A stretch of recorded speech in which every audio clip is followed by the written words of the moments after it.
best coverage of the Jazz, Utes, and Cougars is right here on The Zone. This is JJ and Alex, presented by G2G Bars on 97.5, the KSL Sports Zone.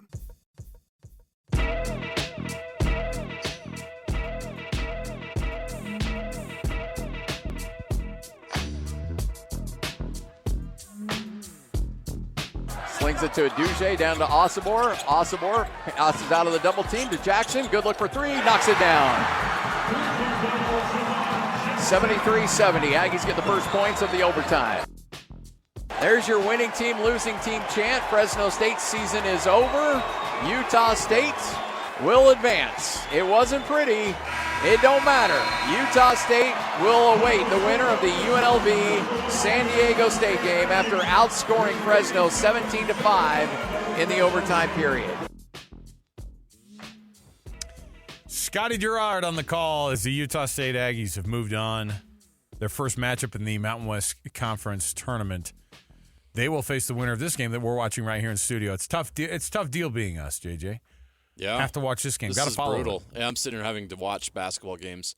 Brutal. Gotta do it. Part of our job. It's how to break it down. I just bring my lunch pail to work every day. Another person who's struggling getting through their work week as they, you know what, it actually might be the case because they're asking Sam to do quite a bit. Sam Farnsworth, KSL 5 Television, joining us on the program right now. Sam, Mountain West tournament, Pac-12 tournament, you guys are covering all of it, man. How's Vegas been so far? Might as well, right? You know, win in Vegas. That's what they say, I guess, right? Or at least that's what I'm saying. No, it's been awesome, right? You guys talking about watching the games in studio. I mean, being there in person, are you kidding me? I'm loving it, too. It's been awesome. It's been absolutely awesome. The atmosphere. Tell you what, Utah State fans, they get it. They get it when it comes to the Mountain West tournament, and they show up, and they made this place awesome today. Yeah, Sam, we've traveled all over the country covering NCAA tournaments, conference tournaments, all kinds of sporting events. Mm-hmm. I love the Mountain West tournament. What do you enjoy about the Mountain West tournament? How would you compare it to other tournaments or other sporting events that you cover? I agree. This is one of those tournaments that's just been a mainstay at the Thomas and Mack for probably I think the whole time the conference has been a conference, right? Yes. Not only that, they it's a very well run tournament from every standpoint, from a media standpoint, from the team standpoint, from a fan standpoint. But you know what I love about it is like it's just always seems to be a very competitive a tournament, and when your local teams that you have to cover are part of that, it just makes it that much more fun. Utah State, obviously, you know, the last time I was here was back when Sam Merrill hit that dagger against San Diego State. And so here we are again, another thriller for Utah State going down to the wire, going to overtime to keep them going in this tournament. You're right, Jeremiah. This is just one of the and look, I had a colleague tell me last week that I still need to get out to Kansas City someday for that Big 12 tournament because they swear that is the greatest college basketball tournament there is, and maybe it is, but the Mountain West, they do it right, and it is just always worth it, I feel like. Was that colleague Andy Reid? No. Oh, okay. I was just wondering. I'll tell you guys later. Okay, that's good. All right. Well, let me ask you this, because you got to before we get to Utah, because that was a wild 33-point win that the Utes had last night. Let's continue with the Utah State deal. They just come off of a win here this morning against a really tough Fresno State team who really, like, on paper you go, well, they shouldn't be that tough. I mean, they've won 4 games in conference, 4-14 in conference. The Aggies are 14-4. Mm-hmm. But, they kind of gave them all they could handle a couple weeks ago. They did the same today, sending them to overtime. What was Danny Sprinkle's reaction after the game as you went and saw post-game with those guys? And what are they looking to do tomorrow, obviously, taking on the winner of UNLV and San Diego State? Well, they weren't surprised. And obviously you hear teams say that all the time, but they weren't surprised that Fresno gave them the fight that they gave them today. You know, even when I was talking to the team yesterday after their practice, they were talking about how they kind of felt like they knew what to expect with this Fresno team, even if they went with a smaller lineup or whatever adjustments they make. They know that they were going to come and be physical against them, that's just kind of their style of play, and that it was going to be tough. And you mentioned it, the last time they played, they went to overtime as well. And so it wasn't a surprise that Fresno was as tough as an opponent as they faced, today. But at the same time, for me, from my standpoint, as I'm watching this game and as I'm watching this team throughout this year, even there's always someone, right? You've got great Osabor. You know what he's going to bring to the court. You know what Darius Brown's going to do. But there's always that someone else out there. It's been Mason Falslev at times. It's been Ian Martinez at times. Josh Aduji at times. Well, today, Javon Jackson. I mean, that guy was outstanding, especially with the slow start that Brown had shooting. Javon was making some shots at big moments throughout the game. Then, of course, we saw in overtime he hits that first three that just kind of ignited the fire and helped Utah State pull away and get that win. So, as I was talking to the guys after the game, as far as how they're going to prepare for tomorrow, they just expect to kind of hang around the arena, watch the other games, get some rest where they can, and then they'll be right back at it against either, whoever wins this one between UNLV and San Diego State. Moving forward, the question now is Mason Falslev, because he did not play today with a shoulder injury. What are you hearing about that? How serious is it? And what do they do if he can't play for the rest of this tournament and beyond? Yeah, so what I'm hearing, it's the cliche answers of the day to day. So they're going to reassess tomorrow and see if he's ready to get out on the court, because it was a surprise to us. We didn't expect it at all. I was talking to PK about it even after the game ended, and PK sat down with Mason yesterday for like an 8-minute conversation that they had on their show this morning, and we all expected him to be in uniform and be a part of the rotation again today. And so when the game started and he was in street clothes, that was kind of a shock to us. And so, yeah, it's definitely a day-to-day situation. And but again, as I was mentioning earlier, there's always going to be someone who's going to fill those minutes and fill the role. And today, Javon was that guy. And so I just feel like Utah State's got the pieces where if they are down one of their key rotational players, there's going to be someone else to fill in. As you kind of assess things on where things are going to be in the NCAA tournament, they're all just focused on figuring out this Mountain West tournament. But the Aggies have never won a regular season title for the Mountain West outright, and so I don't know if that actually goes into it where they kind of have this idea of, well, we're already a lock to be in, which doesn't happen that often. If you're in the Mountain West a lot of times and you go to the tournament and you're not the number one seed in the tournament and you're kind of running away with it and you haven't won the regular season title, then you don't look at this tournament and go, hey, yeah, it doesn't matter if you don't win day one or day two, we're still locked. That doesn't seem to come into the equation for Danny Sprinkle and his team. No, not at all. In fact, Danny was very clear to me yesterday when I talked to him. He said that they know that they're in the tournament. So they know that no matter what happens here in Vegas, they're going to be dancing still next weekend, right? But he said he was very clear about saying we are playing for seeding now. We know that with every win, we can strengthen our resume. We can improve a potential seeding situation, which would then help them further, advance further into the NCAA tournament as well. And yeah, you mentioned, the first time they've ever won the regular season conference title, but this is a team that they know that part of the history. Now they want to become the first ever team to win both the regular season conference title and the conference tournament championship. So there's plenty of motivation still coming in, even though they know they're going to be dancing. There's plenty of motivation for the reason why they're getting on the court here in Las Vegas. And we saw a glimpse of it today. We'll see if it carries over tomorrow. As for the Utes, you were at the Pac-12 tournament late last night, and yeah. we were, I don't know what we thought we would get from Utah in Vegas, because that team has not been good the last month, let's be honest. No. And their bubble burst potentially on that Oregon trip last week, but suddenly, they rise up like the Undertaker last night and come up with a big performance.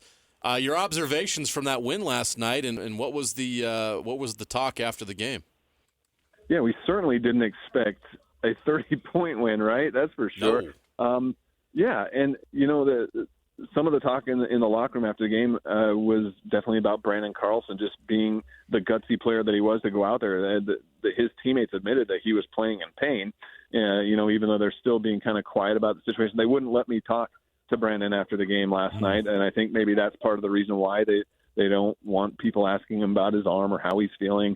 They're trying to keep that close to the vest there, but at the same time, Brandon got out there in the starting lineup. He hit an early big shot. He wasn't super relevant offensively throughout the rest of the game, other than the fact that Davon said that he played the big role of being kind of a decoy out there and causing Arizona State to have to play honest because Brandon Carlson was out there, which opened up the floor for their other players. But it's going to be interesting to see how much better, if at all, that shoulder and arm is when they hit the floor tonight against Colorado, because he's clearly just a massive part of the success that they've had this season. They could definitely use him as healthy as possible tonight, and they know that they have to win tonight and maybe even another game to have any shot at going dancing because of the way the regular season ended. So there's definitely a sense of urgency in the Utah locker room, knowing that their season could come to an end with a loss tonight.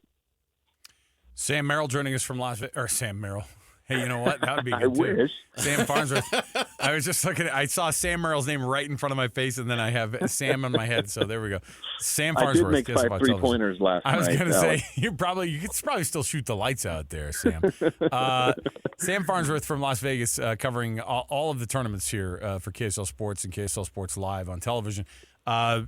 We were just talking about so many of the different things that happen in these tournaments, and I just showed JJ the tweet, and you probably saw it right before you came on, but John Rothstein was reporting that, and it didn't last very long, this is a very weird moment, too. Fresno State's Justin Hudson will not return as head coach next season for the Bulldogs. That's always an awkward situation. They're at these tournaments, right, and some of these coaches were probably already told beforehand, hey, depending on how this thing rolls out here, we're looking to go in another direction, or I don't know when they have those conversations. And so, there are guys who are making their careers and breaking their careers all at the same time at these tournaments. Yeah, and we're seeing an example of two, right? Danny Sprinkle has made his career in this whole season. What happens next?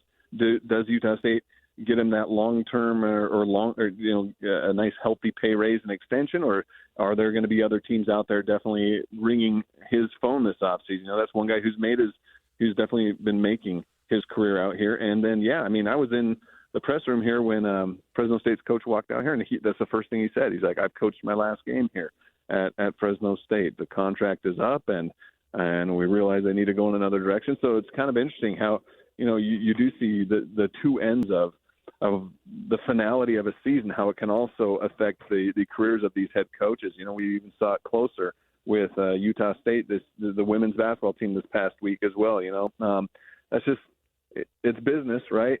it's a part of it. If you're not winning, Danny Sprinkle even said yesterday, he won the Coach of the Year. Yeah, great Oscar won Player of the Year. He's like, but if we don't win, those awards don't come our way either. So there's the result of winning and the result of losing, and we're seeing both sides of it. Yeah, it's a brutal business, and as we just saw there, it's just constantly changing. It's just how it always has been. I know you're not in Kansas City, but obviously we cover BYU, and I'm sure you had your eye on that game, probably even watched that game this morning. Your thoughts on the Cougars' performance today and kind of where that leaves them moving forward? I know they have an NCAA tournament game to get ready for, but any concerns about what happened in Kansas City against Texas Tech? Well, yeah, you don't want to get down by 30 and then have to claw your way back to single digits in hopes that you can erase a deficit, right? That's just not going to fly in the NCAA tournament. I just don't know if I can even remember a game that's been like that in the NCAA tournament where a team's had to come back from that far down to win. So clearly, if they're going to go into the NCAA tournament with performances like that, then that hurts. But again, we've seen BYU. We've seen the other side of it, where I think it was the Baylor game right earlier this year, where they had the monster second half and erased that huge deficit and came back. But that's just, they live by the three, die by three. We've been talking about that all year. And at the same time, you just have to have consistency going into the tournament. The one thing I like about BYU that I've been saying about them all season is that they're deep. They've got multiple players, and you saw it in yesterday's game. How many guys scored between 8 and 14 points on that roster? It wasn't like one guy went off for 20-something or 30 or whatever. They have multiple people that can step up and score the basketball. And so that's the one thing they've got on their side that I think can help them make a run in the tournament. So I still think BYU's in a good shape. If they can get that 5-6 seed area still, well, it'll be interesting to see where they land after today's loss come Selection Sunday. But if they can still get that favorable seed, I still like them winning 1 to 2 games in the tournament at the least. Sam Farnsworth, KSL 5 Television, and covering it all for KSL Sports as well down there in Las Vegas. Sam, we appreciate it, man. Have fun down there. We'll see how far this run goes, and we're looking forward to it, man. It's going to be a fun couple of weeks. It will be. Thanks, guys. Hey, Sam, you and who need to go to Yardbird. Don't let me down. Yardbird it is. I won't. You know what? Just because you told me, I'm going to go tell who right now. Okay. Guess what? We're going. You come back and you didn't go. I'm going to be upset. Chicken and waffles, baby. Watermelon balls. If there's going to be somebody to take a food suggestion from, it's JJ. He knows his stuff. Always. He always knows his stuff. I haven't traveled a lot with JJ, but every time I do, I just look at him and say, "Hey, where are we eating?" Because I know it's going to be good. Because he'll have his phone out and he'll go, "I've got 4 places we've been researching. We've been deeply researching here." Hey, perfect. Look, and who's a guy who can enjoy a meal? So he's never rejected 100%. any meal anywhere. So it doesn't matter where it is, who is going to eat it. So it's fine. All right, we appreciate it, Sam. We'll talk to you again, man. All right, sounds good. There you go. He's Sam Farnsworth. UNLV up 14-10 on San Diego State early. 8 minutes left in this first half. They're right at home. Yeah. And if San Diego State doesn't start shooting better, they're going to be one and done. I'm pretty sure that we went to Yardbird when we were down there. I think that because you said chicken and waffles. No. You know what it was? And it was a little bit overrated. And I think it had jumped the shark by the time I'd eaten it. It was the Hash House of Go-Go. Okay, yes. Same thing, though. Chicken and waffles is kind of its 10 years ago, it was the hipster breakfast joint, but now it's like, look, I don't want to mention any other local establishments where I'm not going to say any names. We know which ones they are. Is you find these places that bubble up, and they're great. And then they get bought out by the big companies, and they start shorting on ingredients, and the quality goes down. Yeah. They treat the employees poorly after the employees were treated well. You know what I mean? Yeah. McDonald's. I know you don't want to say it's McDonald's. We know what those places are. The hot spots that used to be hot, but now they're not, and you keep going back. You're like, why do I keep doing this to myself? It's not what it was 10 years ago. Hash House is that place. Yeah. I hate to say it. I don't mind if someone We says, waited let's for go an to hour. Hash House, I'll We go. waited for an hour for it, and I got there, and I'd seen too many episodes of Diners, Drive-Ins, and Dives to not do it, I feel like, at that point. But, yeah, it had jumped the shark at that point. The chicken and waffles tower, though, at Hash House It's pretty something. good. That's what I got, the one with the big old the steak knife through Yes. it. Yeah. All right. So Yardbird's the new place. Yardbird's a new place that you're going to eat right now in Vegas. And, by the way, the Vegas food game is stepped up 1,000,000%. It's one of the best places in the country to find places to eat. So there's no shortage. Okay. We'll take a break. We'll come back. We've got tons more to go. And we'll bring you more of these updates from Las Vegas, but also we're gonna talk some Jazz coming up here in just a little bit. We got our usual conversation about the Jazz every day with our Jazz Daily coming up. We did have some sound. We'll have some we can get a longer form version of that Tayloe Hendricks sound, right? Just a little bit more. We'll listen to that. We'll see what Tayloe Hendricks said about. We're going to squeeze that lemon. Well, listen, if you didn't hear it before, he talks about what getting reps means to him in the NBA, and we'll get back to it. Okay, we'll come back. We've got more to go around the corner. Stay right here with us, 97.5 the KSL Sports Zone. You know what's coming. Your daily deep dive into everything Utah Jazz. It's time! All season long and even in the off-season, it's Jazz Daily with JJ and Alex on your exclusive home of Utah Jazz basketball. 97.5, the KSL Sports Zone.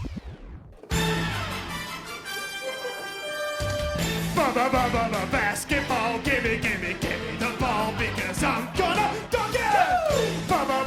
Basketball, gimme the ball because I'm gonna dunk it! Okay, everybody. Welcome back. It is another edition of JJ and Alex right here at 97.5 the KSL Sports Zone. Thank you for being with us. Thanks for making us part of your afternoon. JJ is very grateful. And so am I guess, frankly. Texas Tech 81, BYU 67. It was your final today from the Big 12 tournament.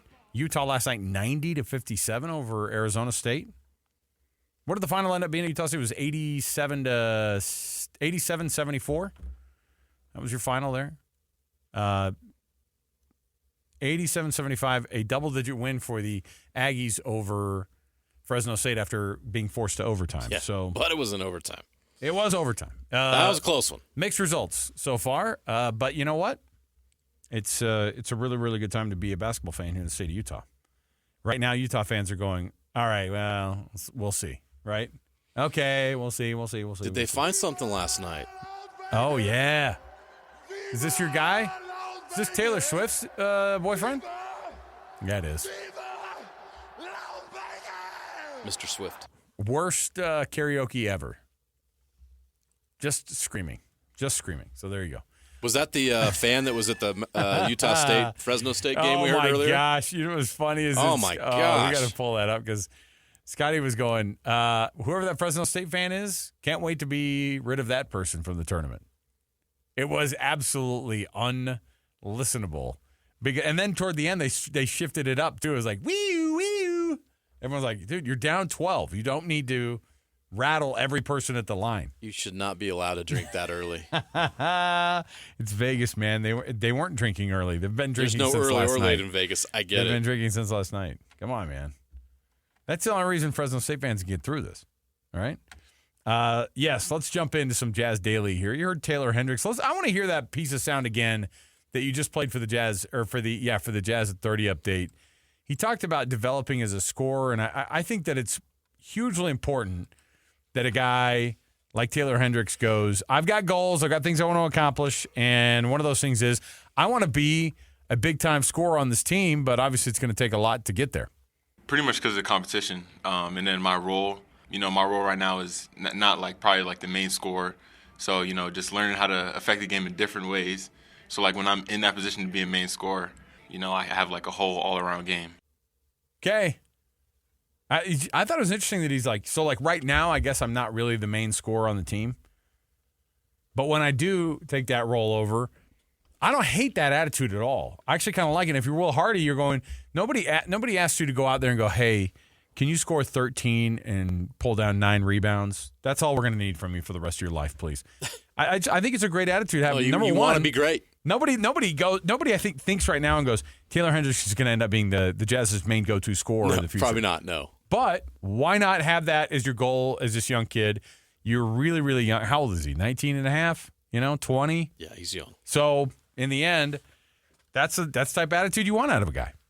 I like it. And you want to be, if you're going to play in the NBA and you're going to survive, you have to believe you're going to be great. And you have to believe you're capable of greatness. And so why limit yourself? Why say, well, I'm just going to be this niche guy. I'm going to just shoot threes. I'm just going to be a rebounder. I'm going to be one of the best on-ball defenders in the NBA. Try to be the best player you can be and always strive for that. And if you master one area, then great. You're going to stick in the league forever. Because that's usually what happens is the reason somebody like, say, Kyle Korver, for instance, a Utah Jazz all-time favorite, he played 10-plus years in the league, almost 15 years in the league. Yep. Why? Because he's one of the best three-point shooters in the world. So that kept him in the game, but I know Kyle was always trying to develop other parts of his game so that he could be better, so he could be on the floor more, so he could expand what he could do. It's really hard to do that at the highest level because the NBA is so good. But don't limit yourself. And I love the fact that he's 20 years old and he's saying, I have a lot of things I want to do, and don't try to pigeonhole me into something or say that I'm going to be this or that at age 20. I think I can be great. I think I can be an all-star. I think I can be this and that. And there's no reason to limit somebody who's 6'9" and 20 years old, right, that has all the athleticism in the world. So I love what I was hearing there. That's great. Taylor can accomplish and do whatever he wants to do. If you're one of those, folks who follows these guys and we watch these teams, I mean, right now I'm like, get Tayloe Hendricks healthy right now. Got to get in there, right? Because that's one of the young guys that you want to watch. You want to watch because now I've started to watch Bryce Sensabaugh with through a different lens, right? A guy who was brought in. He's a number 1 overall pick. He had injury stuff, obviously, going before he kind of came into the organization. Waited to get all that done, and then with the injuries and with the direction that the year has gone, I mean, that's something I asked Locke about yesterday was Bryce Sensabaugh, what that development looks like. Because that's a guy that, honestly, JJ, if Lauri Markkanen is healthy all season long, if Walker Kessler is healthy all season long, and Tayloe Hendricks is, healthy, do we see Bryce Sensabaugh more than, a handful of times this year? Certainly not making starts, probably. If the Jazz were in the play-in situation and they were in a place where they were competitive in the playoffs, Bryce Sensabaugh would not be getting any minutes right now. Right. And that has nothing to do with him or where his game's at. There would be enough depth on this team and enough veterans there's only so many minutes to go around, and your rotation can only be so long. You have to have and the rotation gets tighter when you get into the playoffs. So no, we would not be seeing Bryce Sensabaugh. He would not be getting these opportunities, and perhaps that's a silver lining in this. Look, we talked to Locke yesterday. We end up talking about Taylor Swift for almost 10 minutes because, it's tough right now, and there's not a lot of things to go over and analyze and discuss. But the development of these young players is one of those things, and it's important for the future of the franchise. They need to evaluate these guys and decide if they want to keep them long-term or if they need to move some of these guys, because here's the truth, and we'll get to this in the offseason because we don't know exactly where, but there's potential for the Jazz to add 3 more rookies next year. So do you want to have 6 draft picks in 2 years on your roster? Probably not, but don't put it past Danny Ainge to not do it. Well, there's a really good 2025 NBA draft. But fans do not want to hear that because you know what that means is you'd have another bad year next year. But this is the mindset of general managers. They got to be thinking ahead all the time. So what they're doing right now with the development of these guys is key because it gives them a chance to really evaluate. They obviously saw something in them in college, which is why they picked them. And now they want to see how they're developing and getting better because those guys are at practice every day. They're in their program. Right. They've been in their program whether they're getting minutes or not. Sensabaugh and Hendricks were getting G League minutes. So how do they do with those minutes? And how are they doing now with these NBA minutes?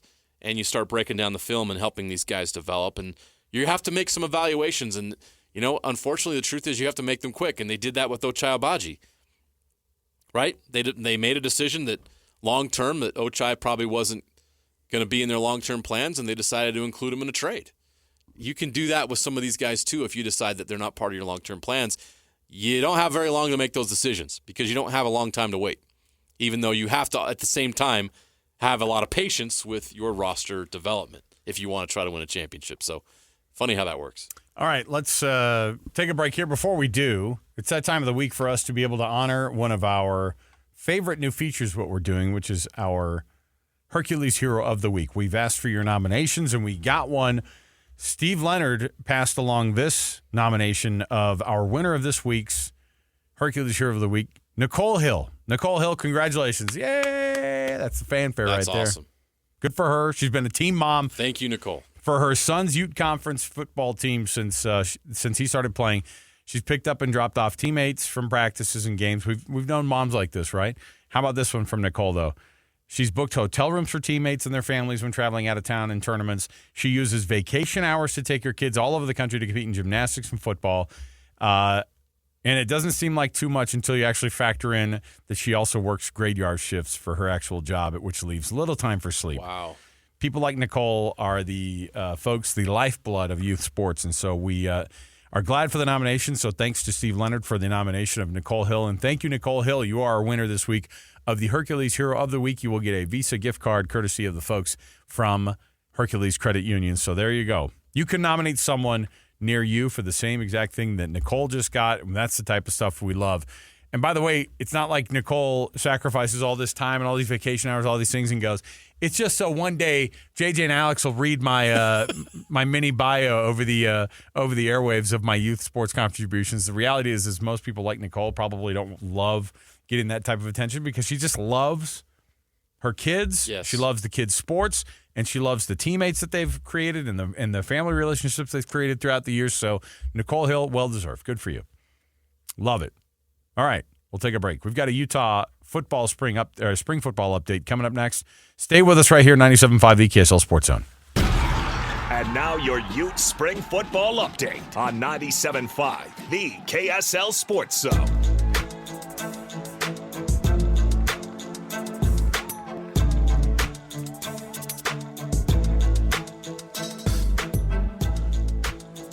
All right, it's a Ute spring football update right here. I've got a concert update here for you. Catch Breaking Benjamin and Stained on their 2024 tours. They make a stop at the Utah First Credit Union Amphitheater on October 5th. Make sure you wear your Affliction jeans. You're not allowed. I'm about to say a word. Get your tickets at livenation.com starting March 15th or listen to the Zone all day long on, next Thursday, the 21st? Is that what it is? It's a win ticket Thursday now, apparently. Why not? Dust off those old affliction shirts and get ready for Stained. I told you you're not allowed to make comments like that. Boat show was here, better climb aboard. Yeah, man. That's an oldie but goodie. Yeah, it's never going to get old. All right. Here's your Utah spring football update. Andy Ludwig, offensive coordinator for the Utes, of course, longtime coordinator for the Utes, bringing up a couple of things. Obviously, he's also not just the OC, JJ. He's also the quarterback's coach. Correct. So let's talk a little bit about that quarterback room. He talked about all these quarterbacks and what needs to be done right now for this team to, at least in spring, to kind of get dialed up, getting ready for the next step, which would be fall. Get the rust off of Cam, get Brandon Rose more comfortable in the system. He's in his third year. He's in a good spot right now, had a good day yesterday, and then acclimate Isaac Wilson to college football. He had a very good day yesterday, so excited about that group of three. Also, Luke Batari is still in the mix with us, as is a new walk-on Gunnar Croton. Did you hear Gunnar Croton's name in there? That's Gary Croton's kid Yep. from Pineview, right?